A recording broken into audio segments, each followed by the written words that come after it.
Sankranti race లో భాగంగా దర్శకుడు Boyapati mega power star Ram Charan combination లో వచ్చిన వినయ విధేయ రామ చిత్రం బాక్స్ ఆఫీస్ వద్ద బోల్తా పడడం ప్రస్తుతం టాలీవుడ్ లో చిచ్చు రేపుతుంది. నష్టపోయిన డిస్ట్రిబ్యూటర్లకు చెల్లించే మొత్తం విషయం నిర్మాత డివివి దానయ్య, దర్శకుడు బోయపాటి సీను మధ్య గొడవకు దారి తీసినట్లు ఓ వార్త మీడియాలో విస్తృతంగా ప్రసారం అవుతుంది. ఇటీవల తన సినిమా ఫ్లాప్ అయిందని రామ్ చరణ్ అధికారికంగా వెల్లడించిన తర్వాత వివాదం మరింత రాచుకుంది. వినయ విధేయ రామ మెగా అభిమానులకే కాదు, సాధారణ ప్రేక్షకులను కూడా తీవ్ర షాక్ కు గురి చేసింది. తొలి ఆట నుంచి ఫ్లాప్ టాక్ వచ్చినా కూడా ఈ చిత్రం 100 కోట్ల గ్రాస్ వసూలను సాధించింది. అయితే ఈ చిత్రం ఓవరాల్ గా 30 కోట్ల నష్టాన్ని డిస్ట్రిబ్యూటర్లకు మిగిలించింది. ఈ నేపథ్యంలో డైరెక్టర్, హీరో, నిర్మాత తలో 5 కోట్లు తిరిగి ఇవ్వాలని నిర్ణయించుకున్నారు. అయితే ఈ ఒప్పందంలో దర్శకుడు బోయపాటి మెలక పెట్టడం వివాదంగా మారిందనేది తాజా సమాచారం.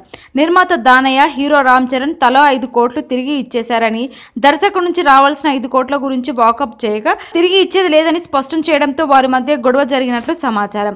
దర్శకుడు బోయపాటి తను ఇవ్వాల్సిన మొత్తాన్ని తిరిగి ఇవ్వడానికి నిరాకరించడంతో పాటు నిర్మాత దానయ్యపై బిజినెస్ కు సంబంధించిన కొన్ని ఆరోపణలు చేశారనే వార్తలు సినీ వర్గాల్లో చర్చనీయాంశం అవుతున్నాయి. అత్యధిక రేటుకు సినిమా హక్కులను అమ్ముకోవడమే నష్టాలకు కారణమని దానయ్యపై మండిపడినట్లు కథనాలు వెలువడుతున్నాయి. Please subscribe to Public Talk TV. Please subscribe Public Talk TV. Please subscribe Public Talk TV. Please subscribe to Public Talk TV.